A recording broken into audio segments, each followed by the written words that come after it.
ओम शांति। आज 5 तारीख है, सोमवार का दिन है, सोमनाथ बाबा का वार है। तो सोमनाथ माना ज्ञान रस पिलाने वाला ज्ञान सागर शिव बाबा है। तो आज सारे दिन में मैं आत्मा पथ प्रदर्शक हूँ, इस स्वमान का अभ्यास करेंगे। साथ साथ बाबा ने आज कहा है कि एकांत में बैठकर बच्चों को अभ्यास करना है। मैं आत्मा हूँ, शरीर नहीं। माना ये ही जीते जी मरना है, बाबा कहते हैं। तो ये घोट घोट के पक्का करना है, मैं आत्मा हूँ, मैं आत्मा हूँ। तो देह को देखना ही नहीं है। तो ऐसे मैं आत्मा परमात्मा की संतान हूँ, वो शांति का सागर है। मैं भी शांति का स्वरूप हूँ। इस स्मृति से सारा दिन एकांत में अपने आप से बातें करनी है, विचार सागर मंथन करना है और गहन शांति की अनुभूति करनी है।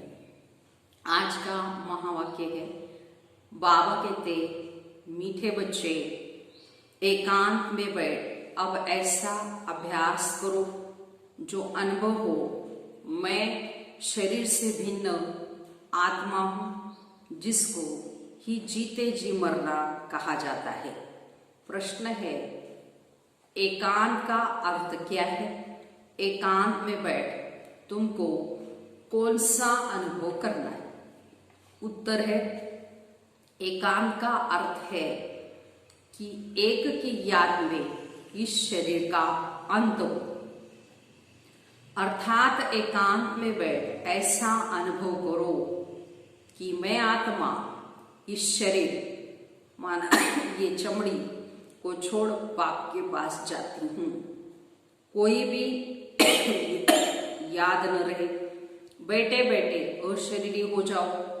तो जैसे कि हम इस शरीर से मर गए हैं, तो बस हम आत्मा है, शिव बाबा के बच्चे हैं। इस प्रैक्टिस से देह भान टूटता जाएगा। तो बाबा ने आज एकांत माना क्या? तो बाबा कहते, एक की याद में शरीर का अंत करना माना एकांत। तो इस एकांत का अभ्यास करना है। मैं आत्मा हूँ, परमपिता परमात्मा की संतान हूँ। ऐसे प्रैक्टिस करते हुए एकांत में रहना है। ओम शांति। तो बच्चों को बाप पहले पहले समझाते हैं कि मीठे मीठे बच्चों, जब यहाँ बैठते हो तो अपने को आत्मा समझ बाप को याद करते रहो और कोई तरफ बुद्धि नहीं जानी चाहिए। ये तुम बच्चे जानते हो कि हम आत्मा हैं, पाठ हम आत्मा बजाती है इस शरीर द्वारा। तो आत्मा अविनाशी है और शरीर विनाशी है। तो तुम बच्चों को देही अभिमानी बन बाप की याद में रहना है। हम आत्मा है, चाहते तो इन ऑर्गन्स से काम लेवे व न लेवे, अपने को शरीर से अलग समझना चाहिए। तो बाबा कहते अपने को आत्मा समझो, देह को भूलते जाओ। तो हम आत्मा इंडिपेंडेंट है, स्वतंत्र है। हमको सिवाय एक बाप के और कोई को अभी याद नहीं करना है। जीते जी मौत की अवस्था में रहना है। हम आत्मा का योग रहना है अब बाप के साथ। तो बाकी तो दुनिया से, घर से मर गए। तो कहते हैं ना, आप हुए मर गई दुनिया ना। खुद बाबा कहते जब मरते हैं तो हमारे लिए जैसे कि दुनिया मर गई। तो अब जीते जी तुमको मरने का अभ्यास करना है। तो इसके लिए बाबा कहते हम आत्मा शिव बाबा के बच्चे हैं। शरीर का भान उड़ाते रहना चाहिए। बाबा कहते अपने को आत्मा समझो और मुझे याद करो। तो शरीर का भान छोड़ो। ये पुराना शरीर है ना, पुरानी चीज को वैसे भी छोड़ा जाता है। अपने को अशरीरी आत्मा समझो। अब तुमको बाप को याद करते करते बाप के पास जाना है। ऐसे करते करते फिर तुमको भी आदत पड़ जाएगी। अभी तो तुमको घर जाना है, फिर इस दुनिया को याद क्यों करें। तो एकांत में बैठ ऐसे अपने साथ मेहनत करनी है। तो भक्ति मार्ग में भी जैसे कोठरी में अंदर बैठ माला फेरते हैं या पूजा करते हैं, तो तुम भी एकांत में बैठ ये कोशिश करो, ये आदत पड़ जाएगी। तुमको मुख से भी कुछ बोलना नहीं है, इसमें है बुद्धि की बात। तो शिव बाबा तो है ही सिखाने वाला, तो उनको तो पुरुषार्थ नहीं करना है, पुरुषार्थ हमको करना है। ये बाबा पुरुषार्थ करते हैं, ब्रह्मा बाबा, वह फिर तुम बच्चों को समझाते हैं। तो जितना हो सके ऐसे बैठकर विचार करो कि अभी हमको जाना है अपने घर, इस शरीर को तो यहाँ ही छोड़ना है। बाप को याद करने से ही विकर्म विनाश होंगे और आयु भी बढ़ेगी।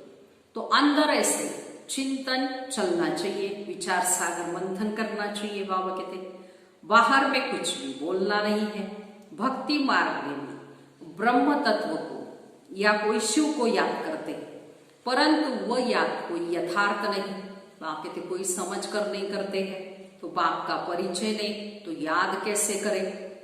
तो तुमको अभी बाप का परिचय मिला है, तो सवेरे सवेरे उठकर एकांत में अपने साथ बातें करते रहो, विचार सागर मंथन करो, बाप को याद करो। तो बाबा अभी आया कि आया आपकी सच्ची गोद में, वह है रूहानी गोद। तो ऐसे ऐसे अपने साथ बातें करनी चाहिए। बाबा आया हुआ है, बाबा कलप कलप आकर हमको राजयोग सिखाते हैं।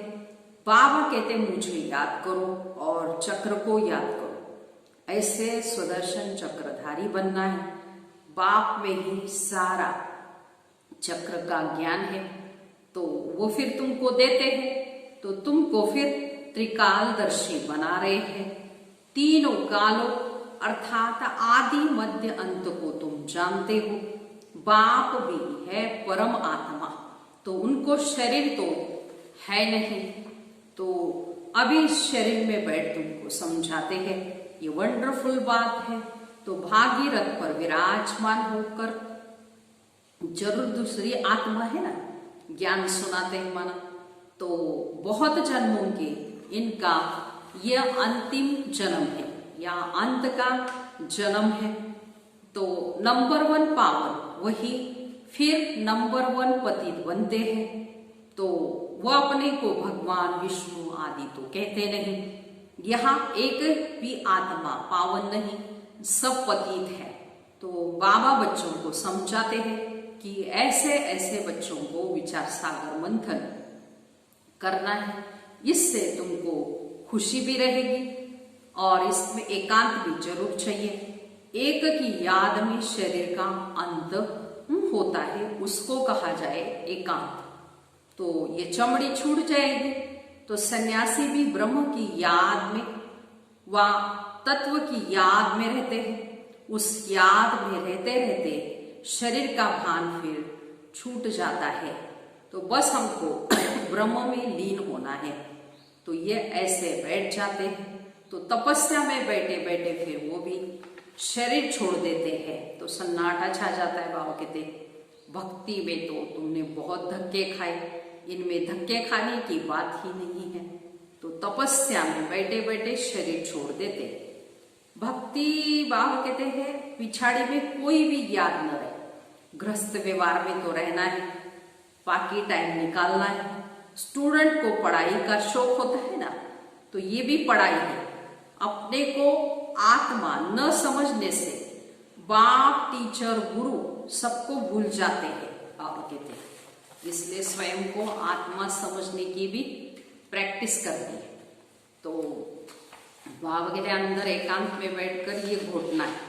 एकांत में ऐसे ऐसे विचार करने चाहिए। जो गृहस्थ व्यवहार में तो वाइब्रेशन ठीक नहीं रहता, तो अलग प्रबंध है, तो एक कोठी में एकांत में बैठ जाओ। माताओं को तो दिन में टाइम मिलता है, तो बच्चे आधे स्कूल में चले जाते हैं। तो जितना टाइम मिले यही कोशिश करते रहो। तुमको अब घर है, बाप को तो कितनी ढेर के ढेर दुकान है, और ही वृद्धि होती जाएगी। मनुष्यों को तो धंधे आदि की चिंता है, तो नींद भी फिट जाती। ये भी व्यापार है ना। कितना बड़ा शरीफ है, तो कितना बड़ा मट्टा सट्टा करते हैं। पुराने शरीर आदि लेकर नया देते हैं, तो सबको रास्ता बताते हैं। ये भी धंधा उनको करना है। ये व्यापार तो बहुत बड़ा है। व्यापारी को व्यापार का ही ख्याल रहता है। बाबा ऐसे ऐसे प्रैक्टिस करते हैं, फिर बताते हैं कि ऐसे ऐसे करो। तो जितना तुम बाप की याद में रहेंगे, तो स्वतः ही तुम्हारी नींद फिट जाएगी। कमाई में आत्मा को बहुत ही मजा आएगा। कमाई के लिए रात में भी मनुष्य जागते हैं ना। सीजन में सारी रात भी दुकान खुला रहता है, तो तुम्हारी कमाई रात को और सवेरे को बहुत ही अच्छी होगी। स्वदर्शन चक्रधारी बनेंगे, त्रिकालदर्शी बनेंगे, तो 21 जन्मों के लिए धन इकट्ठा करते हैं। मनुष्य साहूकार बनने के लिए पुरुषार्थ करते हैं। तुम भी बाप को याद करेंगे तो विकर्म विनाश होंगे, बल मिलेगा तुमको। याद की यात्रा पर नहीं रहेंगे तो बहुत गुटका खाना पड़ेगा, क्योंकि सिर पर पापों का बोझा बहुत है। अब जमा करना है, एक को याद करना है, और त्रिकालदर्शी भी बनना है। तो ये अविनाशी धन आधा कल्प के लिए इकट्ठा करना है। तो ये बहुत वैल्यूबल है। तो विचार सागर मंथन कर ऐसे रतन निकालने हैं। बाबा जैसे खुद करते हैं, तो बच्चों को भी युक्तियां बताते हैं। कहते बाबा माया के तूफान बहुत आते हैं, तो बाबा कहते हैं जितना हो सके अपनी कमाई जमा करनी है, यही काम आने वाली है। एकांत में बैठ बाप को याद करना है। फुर्सत है तो सर्विस भी मंदिर आदि में बहुत कर सकते हो। बैज जरूर लगा रहे, सब समझ जाएंगे ये रूहानी मिलिट्री है। तो तुम लिखते भी हो, हम स्वर्ग की स्थापना कर रहे हैं। आदि सनातन देवी देवता धर्म था, अब नहीं है तो फिर स्थापन करते हैं। ये लक्ष्मी नारायण हमारा एम ऑब्जेक्ट है ना। तो कोई समय ये ट्रांसलाइट का चित्र बैटरी सहित उठाकर परिक्रमा देंगे और सबको कहेंगे ये राज्य हम स्थापन कर रहे हैं। ये चित्र सबसे फर्स्ट क्लास है, तो ये चित्र बहुत ही नामी ग्रामी हो जाएगा। लक्ष्मी नारायण सिर्फ एक तो नहीं थे, उनकी पूरी राजधानी थी ना, तो ये स्वराज्य स्थापन कर रहे हैं। अब बाबा कहते हैं मन मना भव, बाप को याद करो तो विकर्म विनाश हो। कहते हैं हम गीता का सप्ताह मनाएंगे, तो बाबा कहते हैं ये सब प्लान कल्प पहले मौफिक बन रहे हैं। परिक्रमा में ये चित्र लेना पड़े, तो इनको देखकर सब खुश हो जाएंगे। तो तुम कहेंगे बाप को और सर्विस को याद करो, मन मनाभो, ये गीता के अक्षर है ना। तो भगवान शिव बाबा है, वो कहते हैं मुझे याद करो तो विकर्म विनाश हो। तो 84 के चक्र को याद करो तो ये बन जाएंगे। तो भगवान वहां कहते शिव बाबा कहते लिटरेचर भी तुम सौगात में देते रहो। शिव बाबा का भंडारा तो सदा भरपूर है, आगे चलकर बहुत सर्विस होगी। बाबा कहते एम ऑब्जेक्ट कितनी क्लियर है। एक राज्य था, एक धर्म था, बहुत साहूकार थे। मनुष्य चाहते हैं एक राज्य एक धर्म हो, तो मनुष्य जो चाहते हैं वो अब आसार दिखाई पड़ते हैं। फिर समझेंगे ये तो ठीक कहते हैं। तो 100% पवित्रता सुख शांति का राज्य फिर से बाप स्थापन कर रहे हैं। तो तुमको फिर खुशी भी रहेगी। याद में रहने से ही तीर लगेगा। शांति में रहकर थोड़े ही अक्षर बोलने, जास्ती आवाज भी नहीं, गीत कविताएं आदि भी कुछ भी बाबा पसंद नहीं करते। बाहर वाले मनुष्यों से हमको रीस नहीं करती। तुम्हारी बात ही और है, अपने को आत्मा समझ, बाप को याद करना है। स्लोगन भी अच्छे हो जो मनुष्य पढ़कर जाए। बच्चे वृद्धि को पाते रहते हैं, खजाना तो भरपूर रहता है, तो बच्चों का दिया हुआ बच्चों के काम में ही आता है। बाबा तो पैसे नहीं ले आते, तुम्हारी चीजें तुम्हारे काम में ही आती है।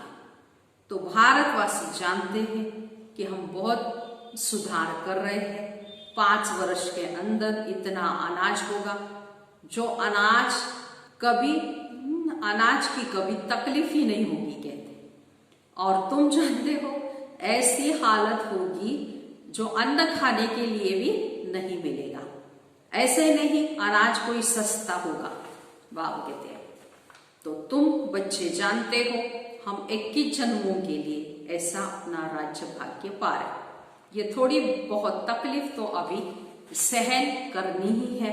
कहा जाता है खुशी जैसी खुराक नहीं, अतीन्द्रिय सुख गोप गोपियों का ही गाया हुआ है। ढेर बच्चे हो जाएंगे, जो भी सैंपलिंग वाले होंगे वो आते जाएंगे। झाड़ियां ही बढ़ना है, स्थापना हो रही है। और धर्मों में ऐसे नहीं होता, वो तो ऊपर से आते हैं। ये तो जैसे कि झाड़ स्थापन हुआ ही पड़ा है, इसमें फिर नंबरवार आते जाएंगे, वृद्धि को पाते जाए। तकलीफ कुछ भी नहीं है, तो उन्हों को तो ऊपर से आकर पार्ट बचाना ही है। तो इसमें महिमा की बात नहीं। धर्म स्थापक के पिछाड़ी आते रहते हैं।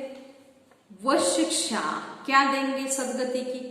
तो कुछ भी नहीं। यहाँ तो बाप भविष्य देवी देवता धर्म की स्थापना कर रहे हैं। संगम युग पर नया सैंपलिंग लगा रहे हैं। पहले पौधों को गमले में लगाकर पीछे नीचे लगा देते, वृद्धि होती जाती है ऐसे। तो तुम भी अब पौधा लगा रहे हो, फिर सतयुग में वृद्धि को पाए और राज्य भाग्य पाएंगे। तो तुम नई दुनिया की स्थापना कर रहे हो। मनुष्य समझते हैं, लेकिन अर्जुन कलयुग में बहुत वर्ष पड़े गए, क्योंकि शास्त्रों में लाखों वर्ष लिख दिया है। तो समझते हैं कलयुग में अभी 40,000 वर्ष पड़े हैं। या समझते कलयुग अभी बच्चा है, रेगड़ी पहन रहा है, फिर बाप आकर नई दुनिया बनाएंगे। कई समझते हैं ये वही महाभारी लड़ाई है, गीता का भगवान भी जरूर होगा। तो तुम बताते हो वो कृष्ण तो था नहीं। तो बाबा ने समझाया कृष्ण तो 84 जन्म लेते हैं, एक फीचर्स न मिले दूसरे से, तो यहां फिर कृष्ण कैसे आएंगे? कोई भी इन बातों पर विचार नहीं करते। तो तुम समझते हो कृष्ण तो स्वर्ग का प्रिंस था, वो फिर द्वापर में कहां से आएगा? तो इन लक्ष्मी नारायण के चित्र को देखने से समझ में आ जाता है। शुबाबा ये वर्षा दे रहे हैं, सतयुग की स्थापना कराने वाला बाप भी है।